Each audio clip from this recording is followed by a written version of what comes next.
Reka ngusuhuze wowe ukurikiye mwarimu Kijana aho uherereye hose mu mpande z'isi. Tukugezaho amakuru atandukanye ari mwarebana n'umuco, amateka, imyidagaduro, iyobokamana, ikoranabuhanga n'ibindi bitandukanye. Niba utarakora subscribe wayikora ndetse ugakanda no kukazogera kari ku ruhande kugira ngo inkuru zacu zijye zikugeraho ako kanya zigitangazwa. Ni byiza kandi gukora share kugira ngo usangize abandi inkuru zacu. Ndetse nanone ugakanda like byaba na ngombwa ukaduha comments kugira ngo tumenye ibyo twakosora cyangwa aho twashyira imbaraga. Muri iyi si dutuyemo umuntu ashobora kuba mu bihe bisanzwe, no kuvuga kuba nta ndwara afite cyangwa se akaba yarwara indwara zitandukanye. Gusa uko byagenda kose iyo umuntu yarwaye ni byiza ko yivuza kugira ngo aramire ubuzima bwe.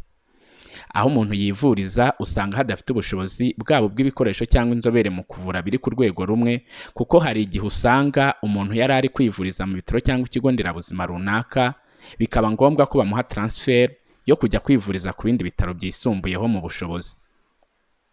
Ngiye kubasobanura byimbitse ubushobozi bw'ibitaro bidasanzwe Papa Francis ari kuvurirwamo by'i Roma mu Butaliyani. Ibi bitaro ni ibitaro bya kaminuza ya Gemelli, bikaba ari byo bitaro bya mbere binini byo mu mujyi wa Roma. Bikaba ibya kabiri binini mu gihugu cy'Ubutaliyani. Ibi bitaro kandi bifite ibitanda 1611 n'abakozi 5607. Ndetse ibi bitaro nibyo bya mbere binini mu bitaro by'abikorera ku giti cyabo byo mu mugabane w'i Burayi.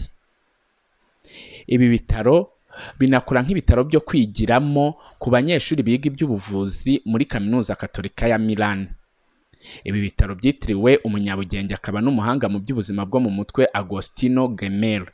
Ni ibitaro bivurira ubuntu binyuze muri sisitemu y'iby'ubuvuzi mu Butaliyani, ariko abashaka kuvurirwa mu byumba byihariye cyangwa private rooms bo barabyishyura.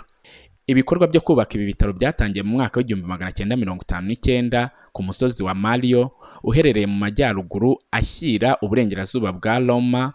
Byubakwa mu kibanza Papa Pio wa 11 yahaye Agostino Gemelli, maze bifungurwa ku mugaragaro mu 1964. Bivuze ko byamaze imyaka 5 byubakwa. Muri ibi bitaro batanga ubufasha bw'iby'ibanze nkenerwa ndetse n'ubushakashatsi mu by'ubuvuzi.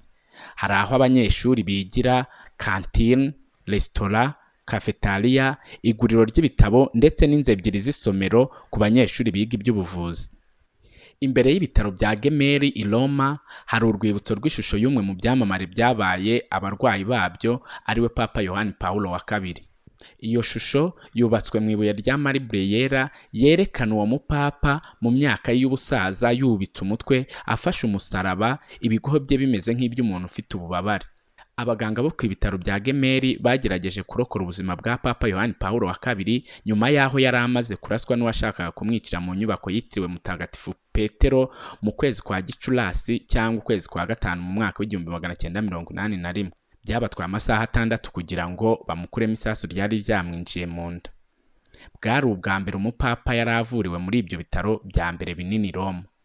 Mu barwayi ibyo bitaro bifite kuri iki gihe harimo Papa Francis winjiye ibyo bitaro kwa 14 Gashyantare 2025 afite indwara yamufate mu bice by'ubuhumekero, ndetse bamusuzumye basanga arwaye n'umusonga mu bihaha byombi.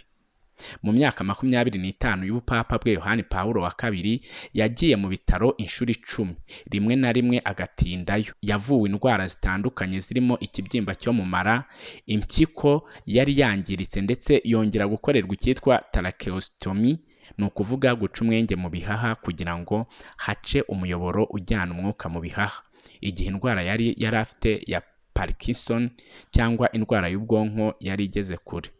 Papa Yohani Paulo wa II niwe wayihaye izina rya Vatikani ya gatatu, mu gihe inyubako yitiriwe Mutagatifu Petero ariyo Vatikani ya mbere, naho aho Papa aba i Castel Gandolfo ikaba Vatikani ya kabiri.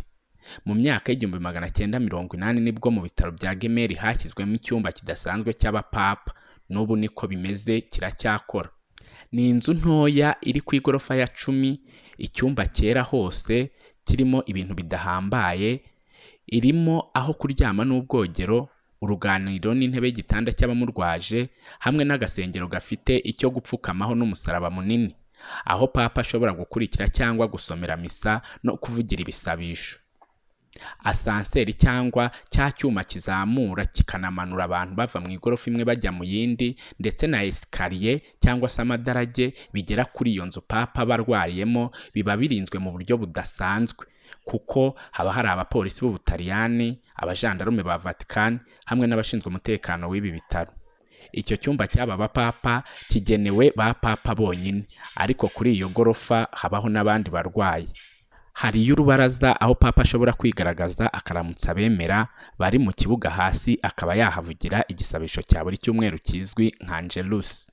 Abaza kumwifuriza gukira no kumusabira hari igihe bakoranira mu nyubako iri hanze imbere y'ibitaro kugira ngo basengere ubuzima bwa papa. Indabo, impapuro z'ubutumwa butandukanye zizwi nka carte postale, amafoto n'amabuji rimwe na rimwe bishyirwa ku rwibutso rw'ishusho ya Yohani Pawulo wa kabiri. Kubizwi neza ni uko Papa Benedigito wa gatandatu atigeze avurirwa muri ibyo bitaro mu myaka 8 yamaze ari papa, ariko yarabisuye ubwo uwo bavukana yaharwariraga mu mwaka 2014. Papa Francis yavuriwe muri ibi bitaro inshuro enye zitandukanye. Yabazwa amara mu mwaka 2021, yavuye inshuro 2 muri 2023.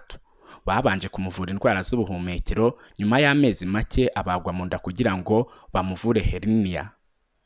Muri 2024 amaze gufatwa n'ibicurane bikabije, yakorewe ibizamini byo kumusuzuma muri ibi bitaro bya Gemelli.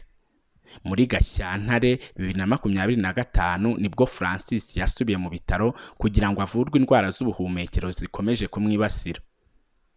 Niba hari inkuru ushaka ko twazakugezaho, watwandikira cyangwa kwaduhamagara ukoresheje adresi na telefone biri munsi y'iyi video. Murakoze, mugira amahoro y'Imana kandi mujye muhaha muronke. Ndabakunda cyane.